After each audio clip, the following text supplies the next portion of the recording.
नमस्कार शेतकरी बांधवांनो, स्वागत आहे आपलं कृषी संपत्तीमध्ये. आणि मित्रांनो, आपल्या राज्यभरातील शेतकरी बांधवांसाठी अत्यंत महत्त्वाची अपडेट आपण आजच्या व्हिडिओच्या माध्यमातून पाहणार आहोत. कारण की खास करून आपल्या राज्यामध्ये जी पुण्यश्लोक अहिल्यादेवी होळकर शेतकरी कर्जमुक्ती योजना राबवण्यात येत आहे, त्या योजनेअंतर्गत कोणकोणत्या बँकेचं कर्ज जे आहे ते पात्र असणार आहे आणि कोणत्या बँकेच्या शेतकऱ्यांना जे आहे तर ते कर्जमाफीचा लाभ मिळणार आहे, हे आपण या व्हिडिओच्या माध्यमातून संपूर्णपणे सविस्तरपणे पाहणार आहोत.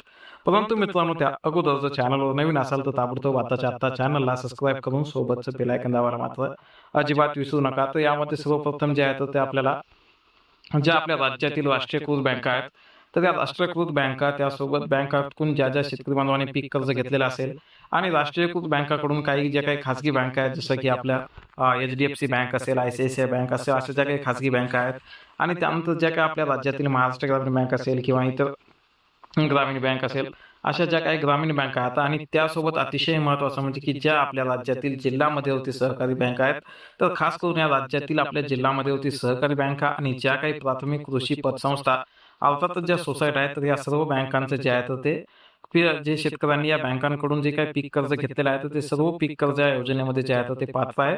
परंतु ज्या शेतकऱ्यांचं पीक कर्ज 2 लाखापेक्षा जास्त आहे, तर त्यांना 2 लाखापेक्षा जास्त असलेली रक्कम या कर्जमाफी योजनेअंतर्गत जमा करायची आहे आणि ज्यांची रक्कम 2 लाखापर्यंत आहे तर त्यांना मात्र कर्जमाफीचा लाभ जो आहे तो देण्यात येणार आहे. आणि जे नियमित कर्जदार शेतकरी आहेत त्यांना 50,000 रुपयांचं प्रोत्साहनपर अनुदान जे आहे तर ते देण्यात येणार आहे. आणि यामध्ये 5 प्रकारच्या बँकांचा जो आहे तो समावेश करण्यात आलेला आहे.